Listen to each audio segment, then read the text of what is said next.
Welcome to the Shun Podcast, where we expose religions that use shunning as a tool to control people. May was a big month for the podcast, not only this one, but also this JW Life. Between the two podcasts that I've done and the listens on YouTube as well, we ended up going over the 100,000 listen mark. If you figure that each episode's an hour, that's 6 million minutes of stories of the Shun that have been listened to. The reality is that, most podcast episodes are about 2 hours long or more, so that would make it closer to 12 million minutes of content. Whatever the number, it doesn't matter, exactly, but it means that people like us, that these religions have tried to silence, we're being heard. And speaking of being heard, I want to make sure that I mention at the outset that I do both individual and group coaching sessions to help people get past their past and to help build the present and futures that they want. I just finished my latest coaching group. I do a group coaching that lasts a month, and so far I've been doing them about every other month. So I just finished my last group coaching event in May, and I met some really nice people that are trying to get their own lives together. And, it's not easy to do this stuff. You don't have to do it alone. So if you're interested in something like that, go to shunpodcast.com.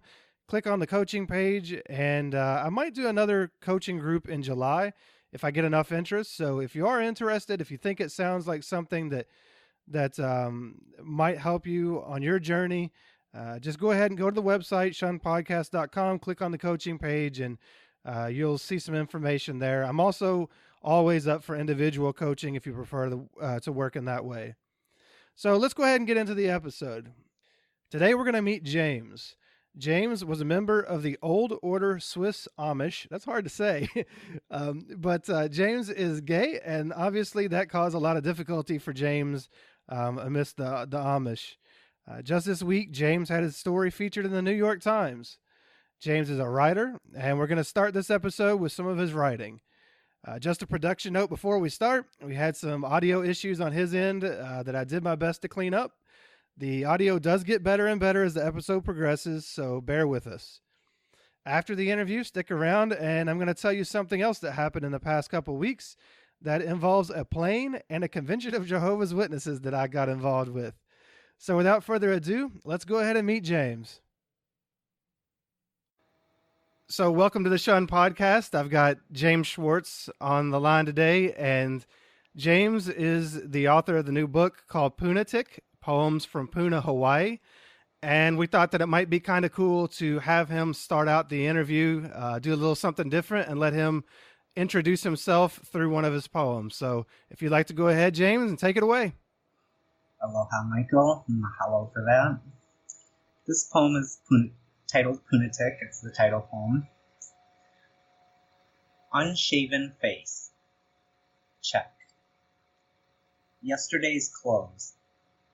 Check. Baggy Punatic pants. Check. My first bicycle ride in ages, and my bones creak like the bamboo trees in a storm. The 6 miles from Kapoho to Pahoa curves through the jungle, both uphill and down. The road into Pahoa is very downhill, and rather than slow down, I throw caution to the trade winds and fly full speed ahead, pants billowing around me. You see that guy? How he looks ghetto? He's local, a passerby remarks to his companion as I billow by. I'm an official Punatic. Mahalo for that. So that poem was written in the fall of 2017, and it was published in RFD magazine with nude photos, by the way, so if anyone's interested in that. And yes, that is a poem from my new book. Well, it paints quite the picture. Can see you flying down, on the bike with your pants blowing in the wind. That's pretty cool. So obviously, you've got this Hawaiian aspect to this, But Yes. what we know about you, or what I know about you already, is that you I'm from the Midwest. Yes, I'm a Michigander. gotcha, and that you were Amish as well. Yes. So, how did you become Amish in the first place? Obviously, from what I understand, it is typical. There aren't many outsiders that become Amish. It's more that it's a family lineage. So, how far back does this go for you? Oh, it goes all the way back to the Reformation in Europe. Um, my family immigrated, the Schwartz family immigrated from Switzerland uh, to America in the mid, I think, 1800s, like maybe the 1850s, somewhere around there. Wow. And they helped. My ancestors were one of the original founders of Bern, Indiana. If you are familiar with that, And what's the city's name? Bern, Berne.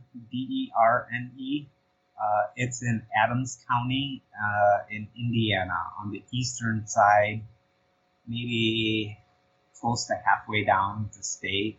Okay, yeah, I'm actually not familiar with that. Interesting. Okay, it's a lovely little town.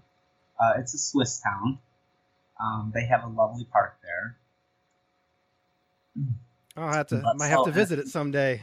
and so that was where we originally settled in, and then my father moved to Michigan, and so I was born in Michigan. Gotcha. So obviously this has been your whole life, or your family's whole life. When you were growing up Amish, how did you see the world? Like, I know that there are different. Well, first of all, maybe you can clarify what type of Amish you were, or what, I guess, branch or whatever the proper term would be, and then what were the kind of some of the teachings that shaped your worldview? Mm-hmm. Well, we were Swiss Amish, Okay. old order Amish. And there's some cultural differences between, like the Amish that immigrated from Switzerland as opposed to the Amish that immigrated from Germany or the Netherlands. There's a slight cultural difference. And what shaped me, a lot of Amish, it's all about conformity. Mm-hmm.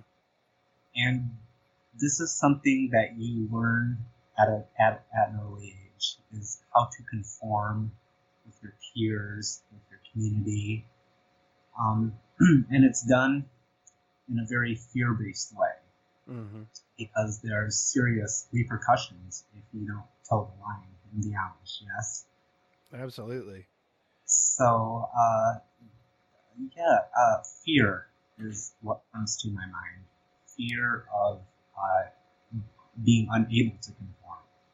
And so was that fear then more of the ostracism that you would receive if you couldn't conform, or was it more fear of, like, I don't know what the the punishment would be from God, like hell or something like that? Like, what was the fear based around? It would be the religious aspect, like hell, because that is drilled into you at an early age. If Gotcha. you do not do this, if you do not do that, you are going to hell. And it's, you don't want to displease the people in your community. You want them to think well of you. Sure. So yeah. Okay, so what was your childhood like at home? Did you have a big family? I had 8 brothers and sisters who were all much older than I, and so I was like the baby of the family. When I was growing up, they had pretty much all left the house, and also the Amish. We have all left the Amish. Really? Mm-hmm.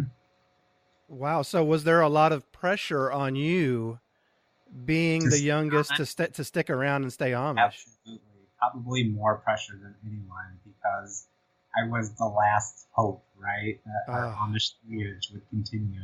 oh, And wow. yeah, and I knew from an early age that I didn't want to stay Amish. Gotcha. So from that early age, what was it that made you, what helped you see that you didn't want to stay Amish, so young? Was it the teachings? Did you just want to go be like your brothers and sisters? What was it that kind of tipped you off to that? Hmm. I would say both. The teachings, you're in church, and Amish church services are incredibly long, and you're also taught at an early age to sit still for like 3 hours on a hard bench and not fidget or move around much. And you're listening to a preacher, like the Amish speak Pennsylvania Dutch. Hmm. But when it comes to like the religious, like the preaching, that would be done in High German. So a lot of people, when they go to church, they don't understand what the preacher's saying because they're not familiar with High German. Really? So they just sit there and So you just sit there and try and take in what you can. Obviously, some people learn what's being said, but it was like self-preservation. Like I tuned it out, right? Like I tried to get a seat at church next to an open window or a window, if it was winter, and just like I would daydream and just tune everything out. oh, I bet. I mean, I can envision that kid in my head looking out the window. So what I have to ask, so do you know why if so few people speak the German aspect of it, why do the service in German? I think it just goes to the traditional aspect. It's how they've done things. Do you think, and I ask this because so one one way that sometimes cults or high control religious groups get people to conform is to essentially, for lack of a better term, bore them into almost a trance like state. Um, do you feel like there was any, like in any way, that was an effect of having to sit there for hours, not being able to understand? Like, do you feel like it just kind of, I don't know, sent you into almost a trance where you would just accept whatever was said eventually that you could understand? Mm-hmm. Mm-hmm. Yeah, because you just want to get through it. Yeah. For the people that understood the preaching, maybe that was an incentive for them. But for me, it was like this is not what I want for my life. And if I tell my family this, or if I tell my community this, it's not going to go well. Yeah. I'm sure of that. So, what was it like at home for you? Was there a lot of like religious?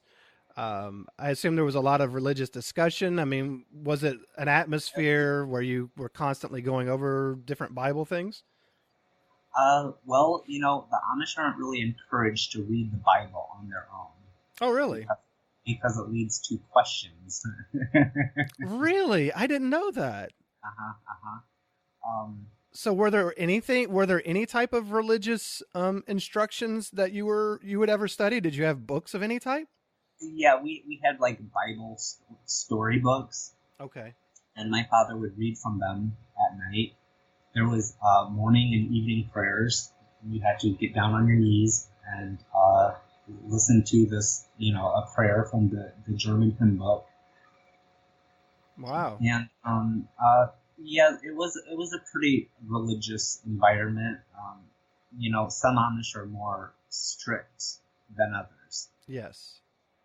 But we were kind of middle of the road. Like we weren't overly religious, but there was a lot of pressure on me when I became a teenager to get baptized, Be- because well, I guess one of the things I would like to put into some sort of context is uh, Amish were originally Anabaptists, Hmm. and they broke away from the larger Mennonite body when they immigrated here over a disagreement over like the practice of shunning, and church rules.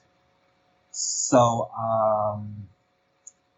Anabaptists practice adult baptism. That was their big beef during the Reformation with the Catholic Church, was over the issue of adult baptism versus being baptized when you're a baby. So then when you're a teenager, a late teenager, you're pressured to, get baptized and join the church, and that happens together. Gotcha. And so then once you're baptized and you make vows to the church, if you disobey those vows, that's when the shunning kicks in. Okay. And so the shunning is total and complete, as though you are dead, or is there a different spin on shunning? Well, you can't eat with your family. Mm-hmm. You can't sit with other people. People don't want to talk to you or have conversations with you. It gets very brutal. Okay, so it sounds like with Jehovah's Witnesses, which obviously I'm familiar with, with Jehovah's Witnesses, the shunning is essentially you no longer exist in any way, form, or fashion. You are dead. You are no longer on this earth. If they see you, they are not to even say hi to you.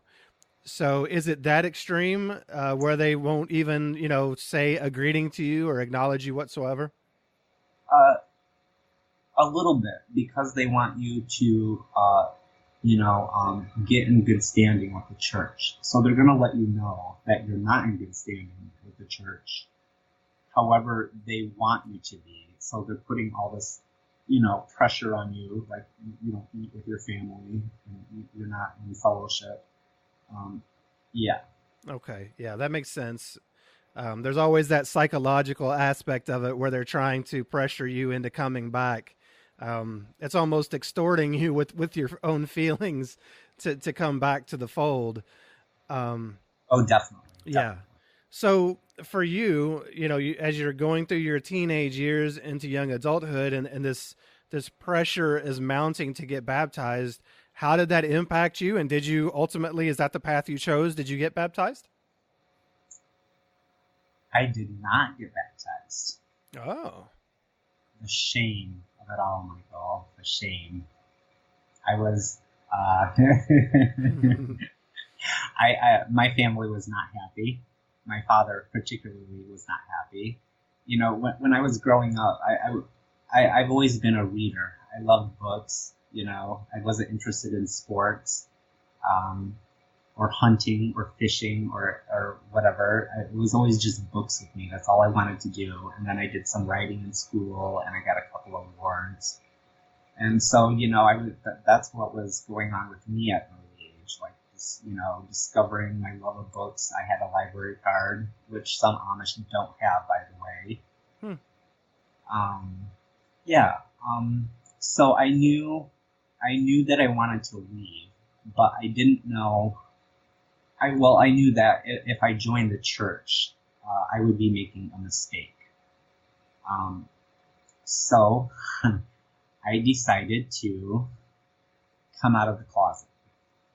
Wow. So okay. So we're not talking. You just decided that you didn't want to join, and you just kind of kept pushing it off, when there was pressure coming. I did. I put it off and I put it off as long as until you could. I couldn't really put it off anymore. Gotcha.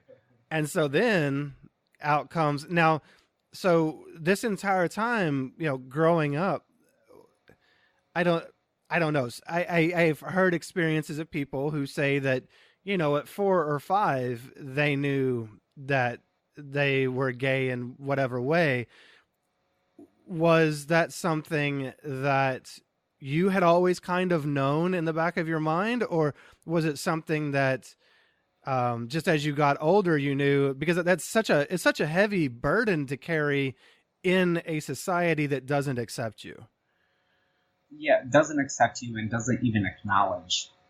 Yeah. Doesn't even acknowledge the gay issue. If someone was to even bring up the subject, it would immediately be changed. And that's tough enough for gay Amish kids growing up because they don't have any role models. They don't have anyone to look up to. Yeah. So they're, going through their childhood or their teenage years feeling very disconnected and, different and not under really, and you don't have sex education, so you have no idea. Yeah. As if being a teenager wasn't awkward enough. I mean, it's tough for everybody to add all that in. That's a lot. That's very true. And, like I said, I had some older siblings, and my brothers had sort of crazy paved the way. They had left the church. They were wild, going to parties, drinking. So when I was coming of age, then, the community's looking at me like, are you going to follow in their footsteps? Or are you going to stay Amish? And I think a lot of people knew that I wasn't cut out for the Amish life. Like, I was a fish out of water from a very early age. Mm-hmm. Okay, so then how does this come about that you came out? What is that like? Can you paint the picture for us? Oh, sure. Well, I decided that I'm done with church. I do not want to go to church anymore. I'm like, I don't know, 17 maybe, 18. And so my father makes me go to church, right? In the buggy. Get in the buggy. You're going to church. I don't care. So, okay. Yeah, you got it. Man's got to eat. Yeah, he's not buying it, and he's just, not respecting my decision. Right. So I get in the buggy, and we drive, 7-8 miles to church, and I get off the buggy and immediately walk home. And the next Sunday, this is repeated. He makes me go to church. I jump off the buggy and I walk home, miles and miles. So I did this twice, I think. And the third time, the next Sunday, he didn't ask me to go to church. He knew I wasn't going. I was done. Wow, that's quite a stand to take. It was, but I knew I had to do that because I knew I couldn't join the church and be gay. I was coming out. And I wanted to explore a new life, away from the Amish. So that was the beginning of my rebellion. So then how did that progress as time went by? Well, I sort of went from one extreme to the other. Because I went from the Amish, which is, no electricity, very pioneer life, and I did have non-Amish, obviously, or ex-Amish siblings and cousins. So, I wasn't, some Amish don't have, any contact whatsoever with non-Amish people or ex-Amish, but I had some contact. So I was more familiar. I attended public school. So I was a little more familiar and comfortable with the outside world than some Amish people would be. Yeah. So as I said, I did a lot of reading. I knew I was gay, and I knew there was a larger world out there. Specifically the world of gay nightlife. Well, let me ask you, but before you get to that, how did you come out to your, like, I know you did the thing where your parents would take you to church and you would hop off the buggy and walk home. Did they know at that time why it was that you didn't want to participate? Did they know that you were gay? Had you been able to broach that topic yet? Okay, yeah. My mother had passed away when I was 9. Oh, wow. Okay. So, and my father passed away in 2010. This would have been in like the late 90s. Okay. And yes, by then he was aware that I was gay. But there was, my reasoning wasn't just that I was gay. It was just that I didn't want to be Amish. Gotcha. I was just wondering how that went over when he found out. Because I know that that's a big moment in anyone's life when you come out to someone like that, a parent or someone like that. So I just absolutely. you're risking rejection from people that we love. Absolutely. So so I ended up going from the Amish to getting my driver's license and staying in town with a gay non-Amish friend, and I started going to gay bars and gay clubs. And again, this is in the late 90s, so the gay scene was more underground back then. Mm-hmm. Like, you didn't hear about people going to gay bars in cities. It just, unless you were gay, you really didn't know, I think times are a little different now. So I went from being at the Amish farm to driving to a drag queen's house and staying the weekend with her. And what was that like? What was the culture shock of that? Was there a culture shock, or were you kind of like all for it? Well, of course, there's a certain aspect of culture shock because, this is completely new. However, this was an experience that I had been waiting for, Gotcha. So there's no turning back. Yeah. So I didn't end up getting baptized, but I ended up getting, quote unquote, baptized in the gay life. New religion. A new religion. I started, working at a gay bar, helping the drag queens with during their pageants, backstage. I was backstage constantly, or in the DJ booth, and it was this whole new world for me. I loved it.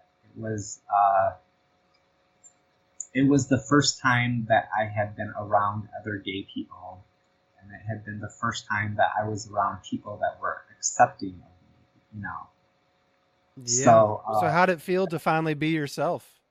Fantastic. I was in drag the next night.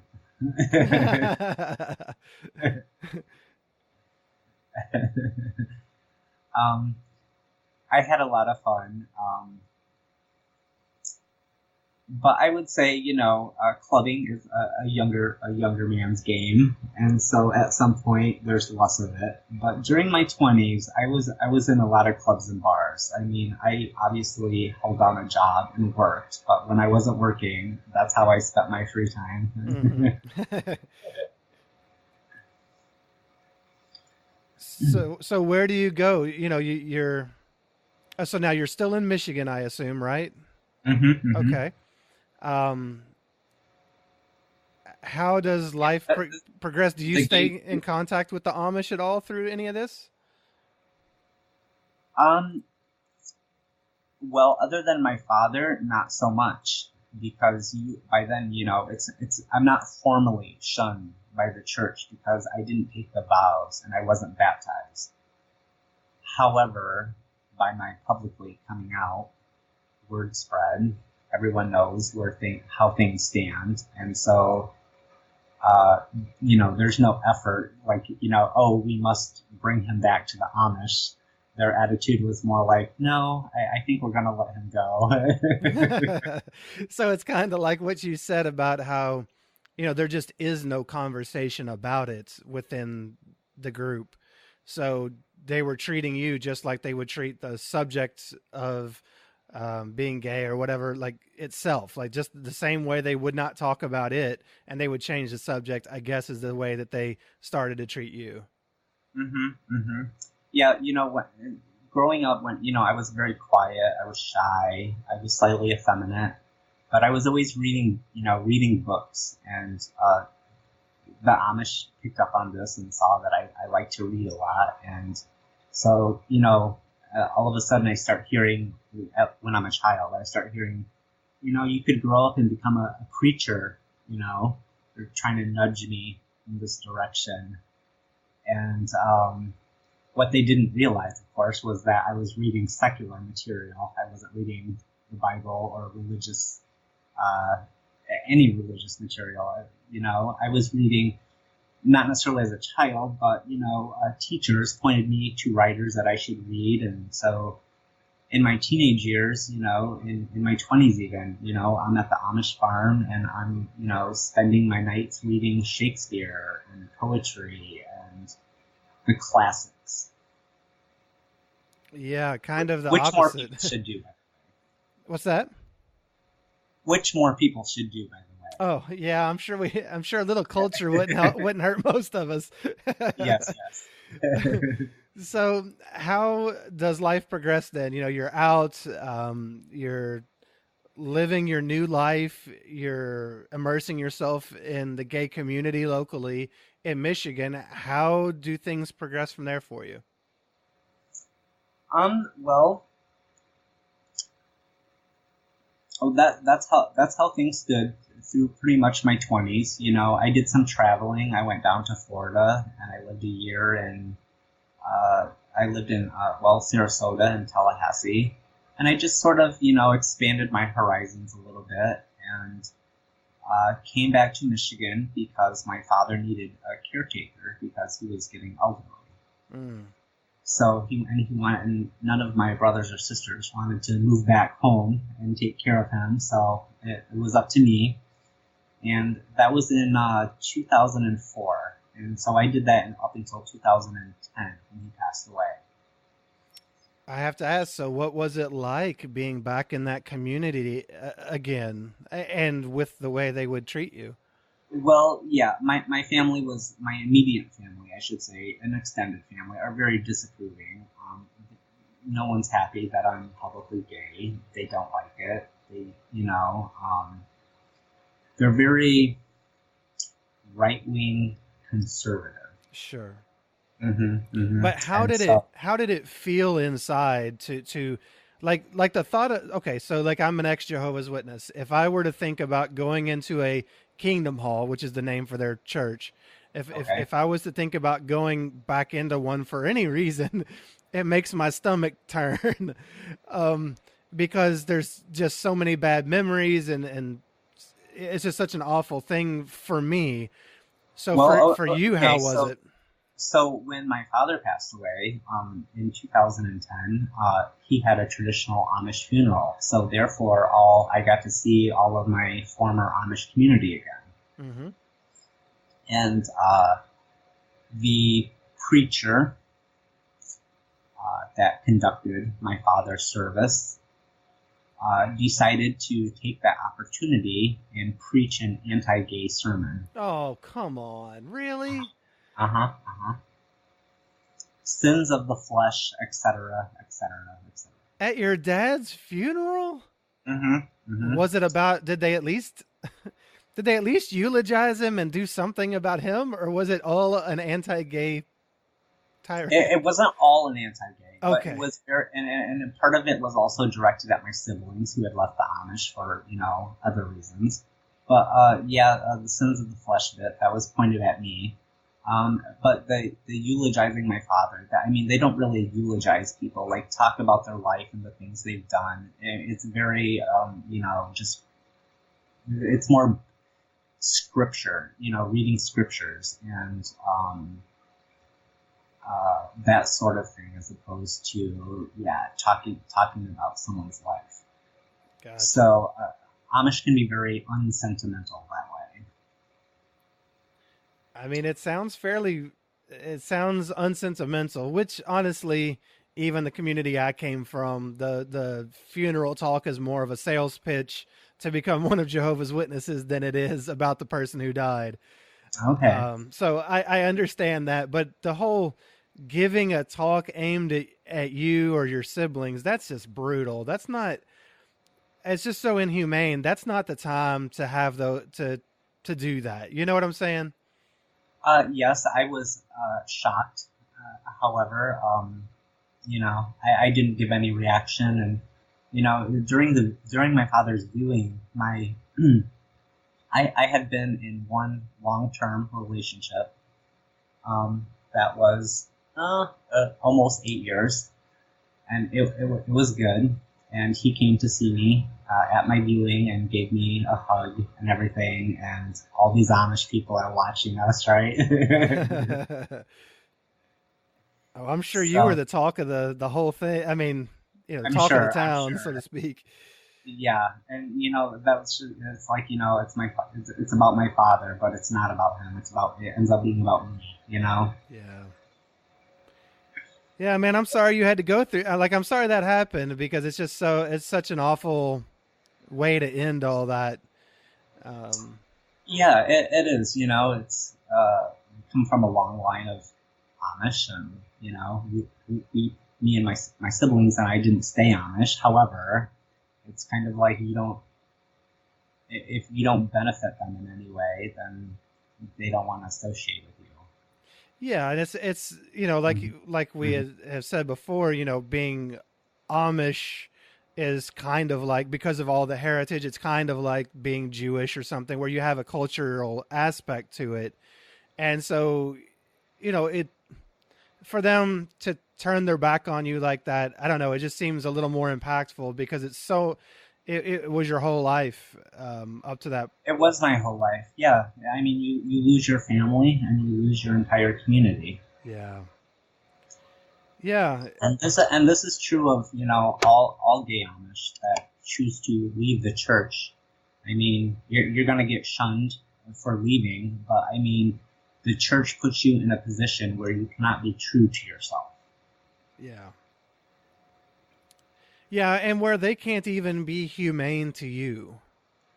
You know what I'm saying? It's not even just that, like, you can't be true to yourself, you can't be authentic, but somewhere along the line they lose their basic humanity. I mean, you're still a human being. You're still worthy of love. You're still worthy of. Yeah, there's not a lot of empathy. Yeah, yeah. I yeah, I identify there. I've seen that. So, But I would like to say I had my revenge. I did. ah, care to In elaborate? yes, in 2014. Well, okay, so a little bit of context here. So that was in 2010. In 2011, I published my first book of poetry, which was The Literary Party: Growing Up Gay and Amish in America. Okay. So that inspired an ex-Amish guy who had read my book, him and his partner, to set up a website, lgbtamish.com, which is a support group for gay Amish. Very cool. And so in 2014, I became the first Amish to march in Lansing, Michigan's Gay Pride Parade, for specifically holding a sign for LGBT Amish. That's got to be an amazing feeling. Yeah, it was. The reaction from the crowd was fantastic, and there was so much excitement and love and support. And I hope that translates somehow back to the community, and they can see that they need to take some steps to address this issue of which they're just sweeping under the carpet. Yeah. So, how far away is Lansing from the community that you grew up in? Several hours because I was down by the Indiana border. Okay. Mm-hmm. All right. So yeah, I hope did you, I don't know, do you have any eyes and ears in the community? It doesn't sound like it probably, but I was just wondering if you had ever heard that any of it got back. I have had several gay Amish and ex-Amish reach out to me. My book came out in 2011, so almost 10 years, and within those, within this last decade, I've had ex-Amish reach out to me, write me, tell me that they too are going through this situation, and it really, really is heartbreaking. Because I had it easier than some because I was more assimilated into mainstream society because I had ex-Amish siblings and cousins and family. And so for a lot of Amish, they don't even attend public schools. They attend Amish school, and they don't have any contact with the outside world really. So I feel I was luckier than most in that aspect. Yeah, I can definitely see that. Hmm. Because I remember being a little surprised when you said earlier that you had gone to public school. I didn't, Yeah, yeah, I didn't think that happened very often. yeah. It is, I think some Amish do just attend Amish school, and some attend public school where it's mixed. You know, there's Amish and non-Amish. Gotcha. So let me ask you, this just kind of makes me curious. When you were in Mm-hmm. public school, did Mm-hmm. you ever know any kids that were gay that you could, I don't know, talk to, or just, I mean, it just helps to even see someone that someone else feels like you sometimes. So just wondering if you Yeah, found any comfort there. I didn't really find gay friends until I was older and like Okay. going out. However, I knew, you know, several gay Amish guys, um, and I knew that because I slept with them. Well, that's one way to and, find out. and today they're happily married with children. Um, Awesome. so I hope that worked out for them. Yeah, I hope that. Oh, were you when you say that they're happily married with children? Do you mean that? Are you reference? I mean that in a sarcastic way. I doubt they're happy. I mean they're not living authentic lives. They're not being true to themselves. Okay, that's what I was wondering. When you said gay with children, Yeah. I thought, well, it could be a gay marriage situation with children, but you're saying that they went back in and are pretending to be something they're not. Uh-huh. Absolutely. Oh, okay. Hmm. Well, yeah, I hate that for them because there's no I don't think it's possible to be happy in that situation. Um, to live so untrue and inauthentically, I just don't think you can be very happy. Hmm. Yeah, as a matter of fact, I have a gay Amish friend um, who got married and, uh, you know, after years came out to his wife and they split up. However, they're not divorced because that's even more taboo in the Amish community, right? Divorce. Mm.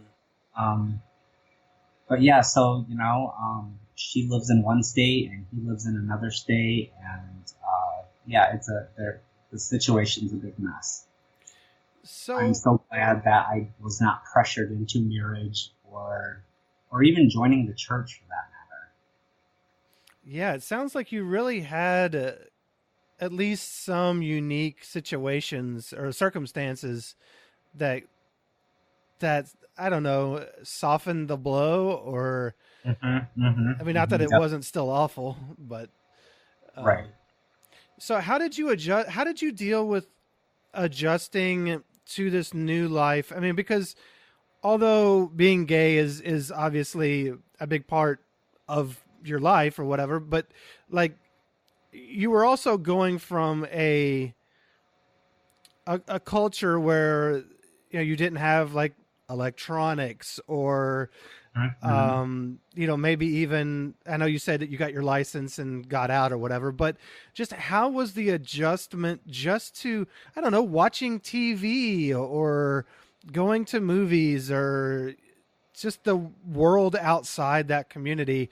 How hard was it for you to adjust being a kid that actually got to attend public school and such? I think because I attended public schools and because I had non-Amish family, it was easier for me. I had no problem assimilating into the outside world. In fact, I was ready, you know, looking forward to it. But I mean, yeah, it translates down to you still have to learn how to use a microwave for the first time, how to use a washing machine if you or whatever, you know. Oh, there are plenty of adults who don't know how to do that. No names. Yeah, but it does seem it seems again like that did help soften the landing for you, I guess, when you got out. When you say that you had ex Amish family, does that mean were you able to go to these? Did you visit your ex Amish family as Oh, a kid? yes, I did. I did. And so you got to see how they lived and you got to experience some of this stuff. Yes, I was all eyes and ears. Oh, I bet. I can only imagine. I mean, like my wife, her family grew up without a TV. Um, of course, there were lots of people around who had televisions, but her family didn't have one. And so it was funny when we were dating, anytime that I'd be around her family and maybe they'd be at my place or something and the TV was on, you know, all her sisters were just glued to the TV. You know, like you said, being all eyes and ears. I mean, they were just glued to it. So yeah, it is an interesting set of circumstances. And I'm really glad that that at least your transition was made a little bit easier through some of that, because that has to be so hard for so many Amish kids to get out and be thrust into this giant, confusing technological world outside. Mm-hmm, mm-hmm. You had Tora Bontrager on as a previous guest, and Yes. she is working, trying to offer a solution to that through her Amish Heritage Foundation, Yes. and providing like an underground railroad for Amish that want to leave for whatever reason, you know. Yeah, that's so awesome. And that is so necessary. Yeah. So bless Torah for doing God's work. Yeah, yeah, absolutely. Shout out to Tora Bontrager and the Shout Amish out to Heritage Torah Foundation. I love you, Torah. So, all right. So then, I guess we were talking about, you know, it was around 2014 and you got to be the first person to march in this parade. What's been going on, you know, since then in your life? Well, okay. I had to, I guess, that was around the time that my long-term relationship was ending, and on good terms, I should add. But it left me with this, option of like, do I want to be in Michigan? Do I want to stay in Michigan? And it's like all of my siblings had stayed in the area because this is, where we grew up. But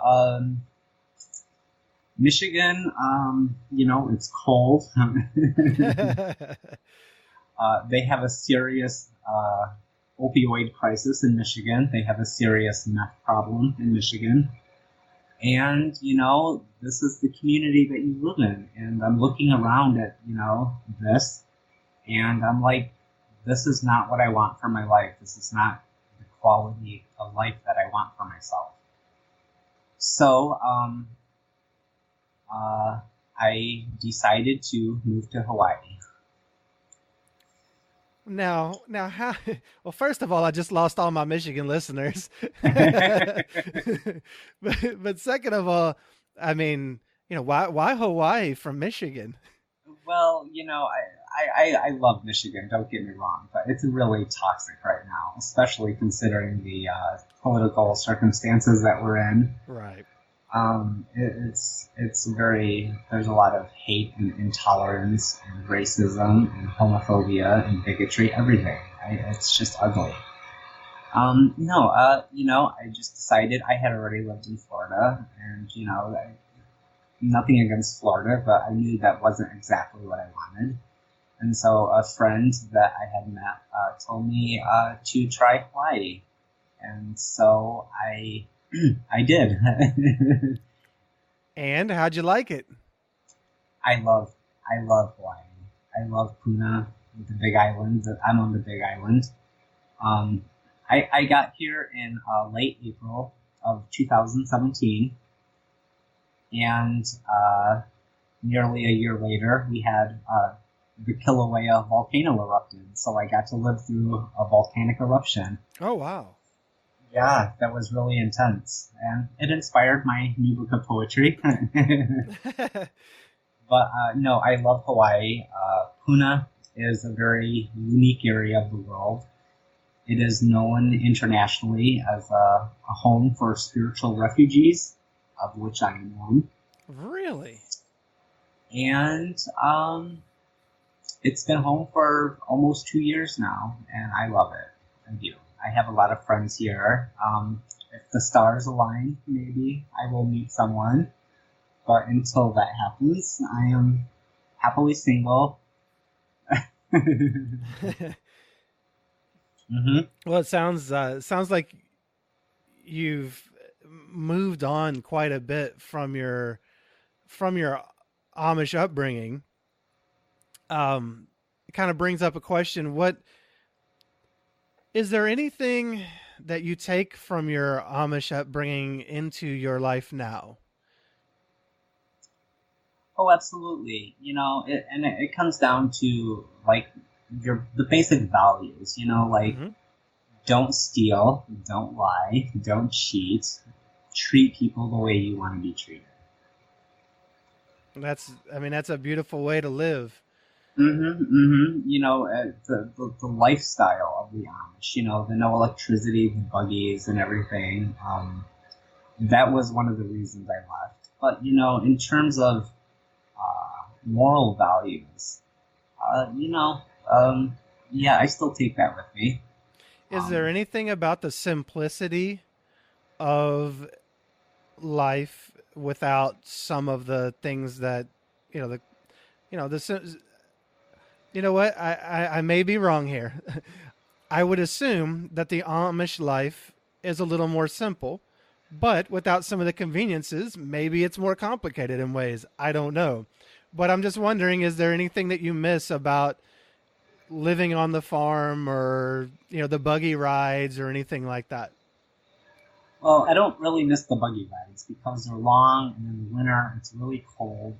And trying to hitch a horse up to a buggy, which I can do for the record, but it's a real bitch. I bet. Yeah, and a 45-minute ride to the grocery store, that sort of thing. I do love the countryside. And like I said, I had time growing up reading a lot of books. I miss having that time to read, which I don't so much anymore. But otherwise, yeah, I'm not looking back on it with a whole lot of, or I'm not looking back on my childhood with rose-colored glasses, Sure. thinking, oh, those were the days. Is there anything so like obviously when you didn't want to live that Amish lifestyle. Was there anything like did you have any indoctrination, let's say, to overcome? Being a religious community sometimes, I mean, I don't know what you were taught and I don't know where you stand today as far as, if you're a Christian or whatever your belief may be.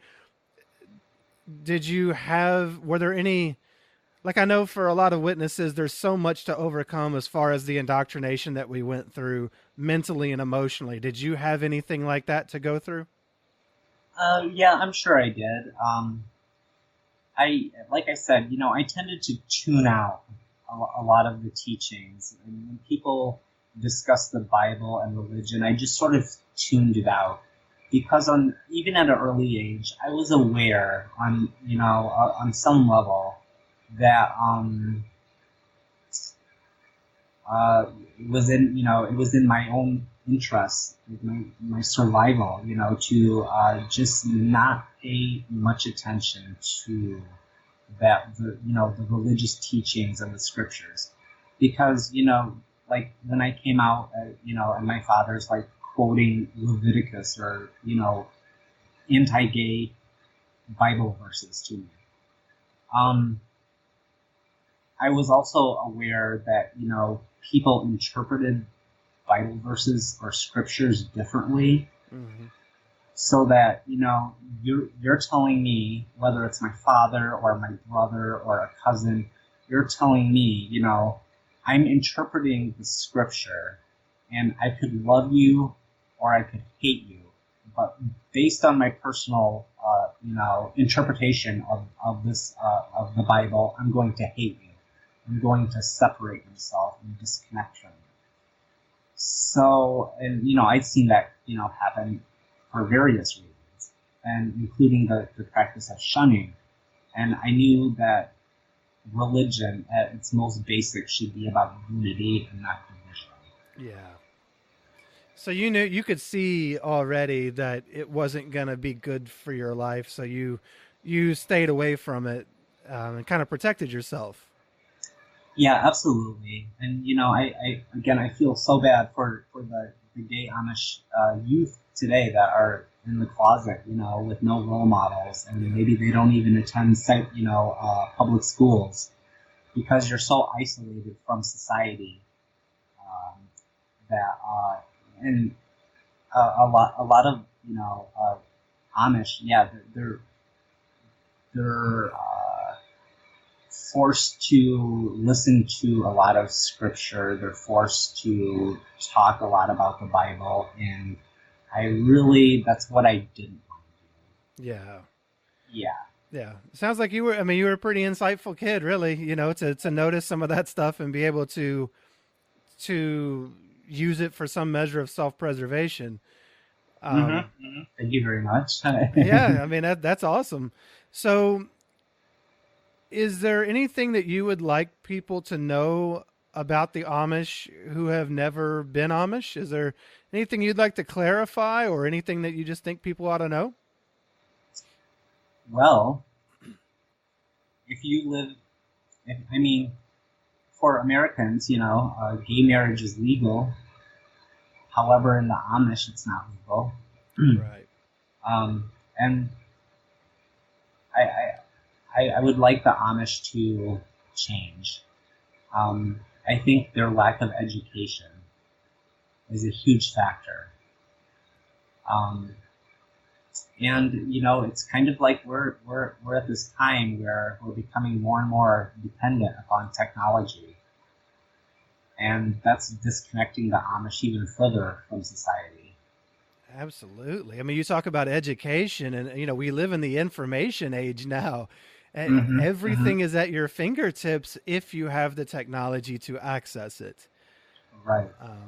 And so for this group of people to be utterly disconnected in a lot of ways from, most aspects of society, it's harmful, and it's a violation of your human rights, your right to liberty, the pursuit of happiness. You do not have that right in the Amish. That's really sad. I hate to hear that. And it makes total sense. And most of the people I interview from all these different groups, we were all isolated in different ways, and it doesn't do anybody any favors to isolate them. Yeah. So I have to ask you a question real quick. Sure. And so how does that work in the Jehovah's Witness for coming out as gay? What happens when you come out as gay? So Jehovah's Witnesses, at least, they give lip service to the hate the sin, not the sinner. Is that the phrase? Hate the sin, not the sinner. They will say that, but culturally inside the organization, there's a lot of homophobia, and you can't be gay. As they will say, you can be gay and be one of Jehovah's Witnesses. You just can't act on it. And what they will say is that it is no different than. So Jehovah's Witnesses have far more sisters than there are brothers. There are far more women than men. So if you can only marry in the organization, or that's what they really drive home, that you should only marry, quote, in the Lord, and they are the only ones technically in the Lord, then there are a lot of women out there who would like to get married who will never be able to get married. And so what they say is essentially, it's just like a woman who's heterosexual and who wants to get married but can't find a brother because there aren't any to get married to. She has to remain celibate. So therefore, if you're gay, you can have those feelings just like this heterosexual woman can have her feelings, but you just can't act on it. Though the difference is obvious. The woman has a chance and a choice to act on her feelings, whereas a gay man or woman will never have the chance. They conveniently skirt all of that. So they say a lot of things to try to make it sound nice, but the ultimate reality is they are homophobic. So no, they are homophobic. In fact, they produced recently a cartoon where, I hope I don't butcher this, but I think there were like so they have these cartoons called Caleb and Sophia, and they're these two kids, and it's aimed at indoctrinating children. And in the cartoon, one of the kids goes to school and comes home and is talking to her mom about how some little boy or girl at school has two mommies. Mm-hmm. And it's I can't remember exactly how it ends up, but it is a very it's hard to say that it's anti-gay. It is definitely anti-gay, but this is what they see in the Bible. And I mean, I really can't, there are scriptures in the Bible that it is very hard to interpret in such a way that it does not speak out against homosexuality. And especially in their own translation. And with that being the case, because their Bible says it, this is just fact to them. And so, like, they don't really feel sorry about it. They don't feel bad about it. This is just the way it is, and you have to deal with it. So, it's just, it's awful, really, because, I mean, I grew up around it. I saw all the homophobic stuff. I mean, I'm sure that when I was a kid, I probably had some feelings that were pretty awful about people who were gay, because that's what I was brought up in and it's what I was taught. But I remember, I'll never forget when that, and maybe this sounds so trite, but when that Macklemore song came out about One Love, and yes, that song, man, like, it would bring me to tears because it was so beautifully, I thought it was beautifully said. And it really impacted me because I was in a community that was so close-minded and so hateful to people. And I was finally realizing that people just are what they are. And, like, I didn't make a choice to be heterosexual. I just am. I never sat down and made any conscious choice. And so, like, that song really impacted me. And, it's funny that actually later in life, the issue, the gay issue, I guess, came up. I don't know how to say it, but came up again later in life, right before I left the cult, when my dad screamed at me because I, quote, loved the gays and was always taking up for them and, like, spreading their propaganda, because I would just repeat whatever they said according to him. Thank you for being an ally. We need more of you. Well, you're very welcome. I hate to, I don't really want to take credit for just being a human being with some compassion and some humanity, but unfortunately that is a high bar for a lot of people. This is where we're at. Yes. It is. It is. And it my dad screamed at me for this, and it was one of the last times we ever talked, because it wasn't long after that I left the cult officially, because I didn't want to be a part of that mess. But yeah, so that just kind of speaks, I guess, I want to say, to the views about the gay community that Jehovah's Witnesses may have. Although they may say some things to try to soften their stance, the ultimate reality is that they are anti-gay. Many of them are extremely homophobic. I knew people who would not clean, because I have a cleaning business and my wife and I clean houses. I knew people who would not clean the house of someone who was gay. They would not take them on as clients. And my wife and I would, and we were like, why do you care? Like, who cares what these people do, whatever they do in their bedroom? I don't ask you what you do in your, it doesn't matter to me. I'm cleaning the house. And they're nice people, and it doesn't matter. But I knew people who would refuse to clean houses for people who were gay. And it's all they can say what they want to say, but the culture of Jehovah's Witnesses is very anti-gay. I would say the Amish are also extremely homophobic. Yes. Well, people are often afraid of what they don't understand. Absolutely. And they don't seek to understand it because they've been told that it's bad. So they just don't even want to look at it and they don't want to talk about it.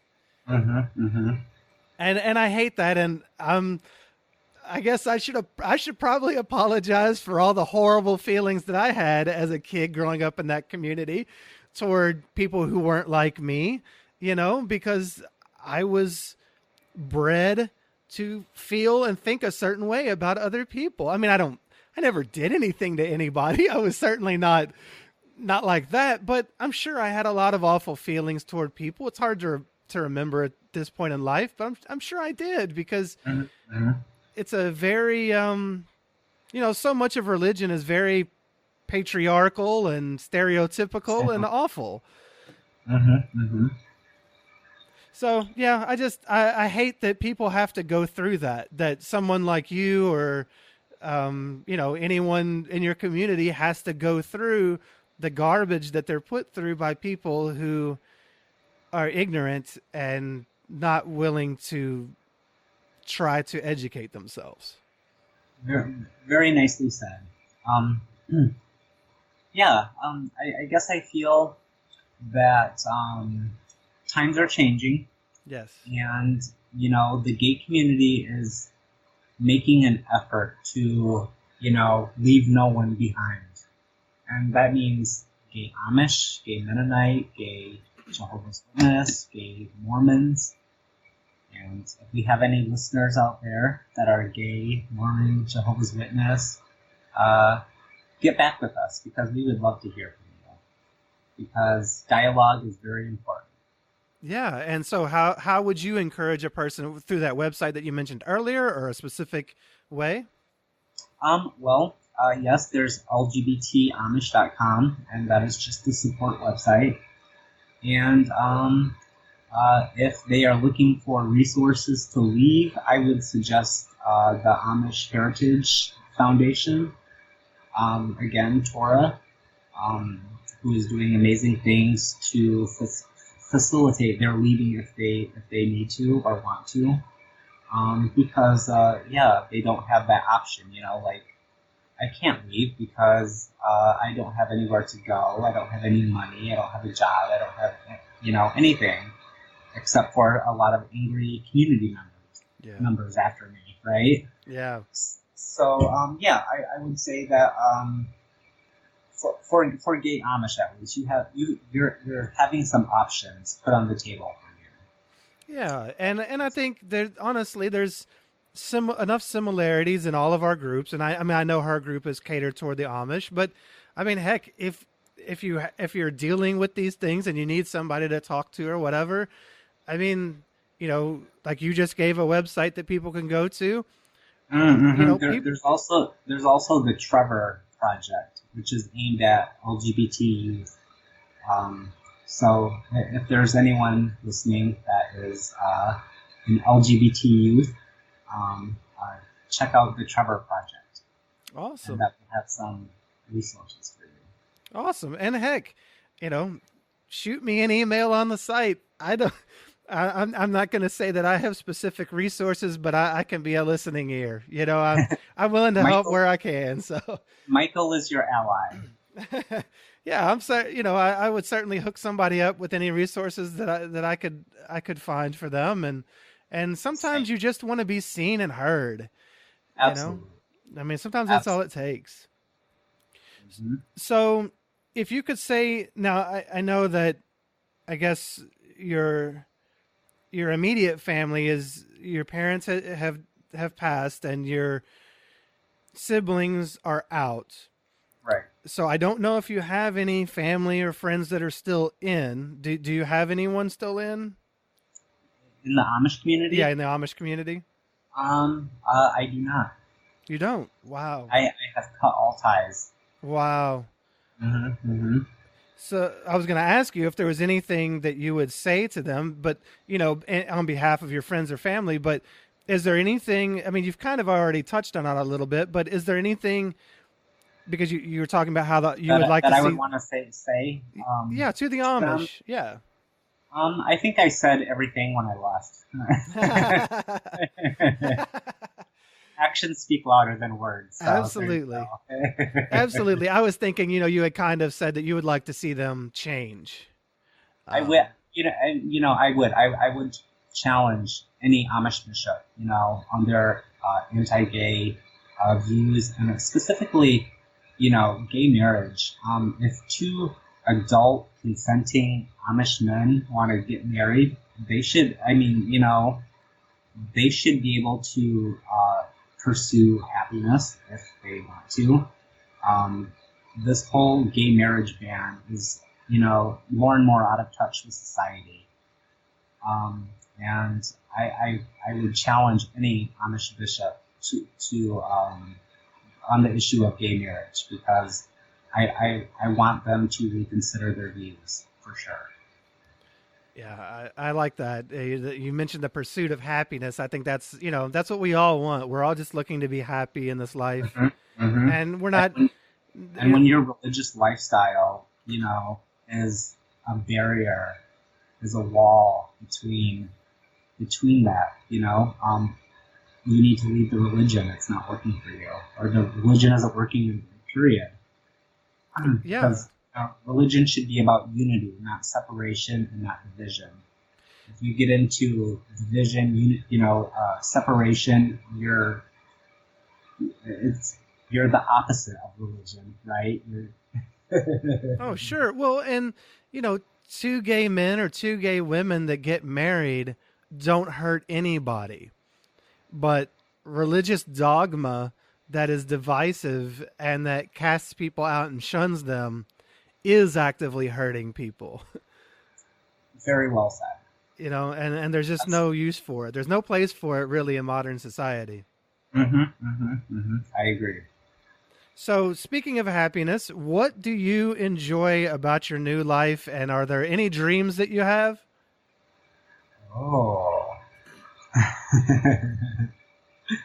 Well, it's pretty easy to enjoy life here in Hawaii.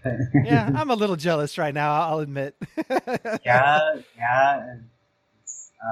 It's as lovely as you can possibly imagine. The people here are also fantastic. I would say that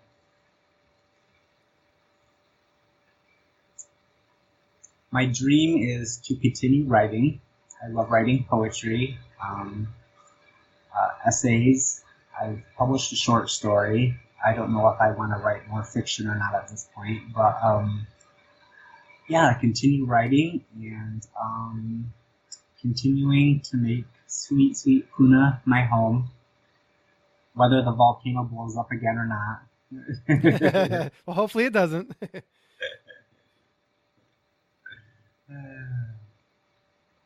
Well, that's really cool. I mean, I think it sounds like you've made a pretty good life for yourself. You've really been able to grow past your upbringing, which is honestly the goal we all have, right? I mean, none of us wants to be where we were at 15 or 10 or whatever, in our 40s or 30s or whatever. So we all want to grow, and it sounds like you've done a great job of doing that. Thank you so much.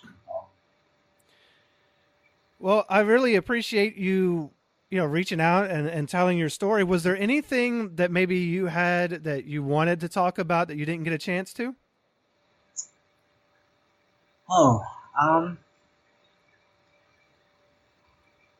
Well, I guess I would just mention that, my circumstances were pretty unique. However, to all the LGBT youth out there that are being raised in a closed community, whether it's the Amish or Jehovah's Witness or Mormon or whatever, have faith in yourself, and know that you can build a life for yourself that is filled with loving support and that is filled with true friendship. And so this negative, closed-minded society that you're in now doesn't have to be that way. But you have to, find the courage within yourself to walk away. Beautifully stated. I think that's a great way to end it. What a beautiful message, and I hope that people really hear that and know that there is a better life out there for them that they can reach out for. And it does get better. It does get better. Yes, yeah, absolutely. I really enjoy getting to meet James and to learn more about him and about the Amish. I love seeing people live their authentic lives, even if it means that they get hit with the shun gun. I mean, there's nothing you can do about that, but you can control the life that you end up living. I wish James nothing but the best, and I hope that he finds everything he wants in his life.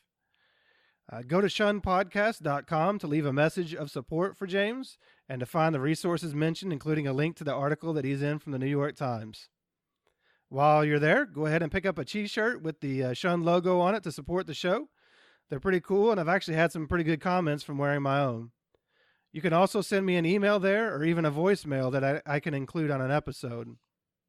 Follow us at Shun Podcast on YouTube, Instagram, or Twitter.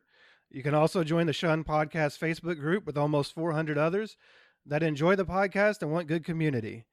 We're actually having a virtual baby shower in there this weekend for a member, and I do what I can to keep it a fun and supportive environment. If you want to hear my personal story, you can do so on a podcast called This JW Life. Now, there's two ways that you can support the podcast. If you appreciate the podcast and it's helping you in some way, you can help by supporting it financially at patreon.com/shunned. And I just announced on the last episode that I've actually got some rewards up for supporters now. I often refer to the Panda Paradise, a throwback to the Life in a Peaceful New World tract, the tract we used to fold and stick in everybody's doors as J-Dubs. So I had a custom plush panda made wearing a Shun t-shirt for those that support my work at the $10 monthly level. I'm all set up to start shipping those, but I'm waiting on the flat rate mailers from the post office because our local post office had one. So as soon as I get those in, we'll start getting these pandas out. I'm also putting together a monthly online Apasta Fest, your opportunity to meet with me and others on a video chat each month. So if you donate at the $20 monthly level, not only do you get the panda, but you also get to join us in the monthly Apasta Fest. And there, we're just going to talk. It's going to be a fun, relaxed environment. We'll build community there too. So I'll be reaching out to everybody and arranging that.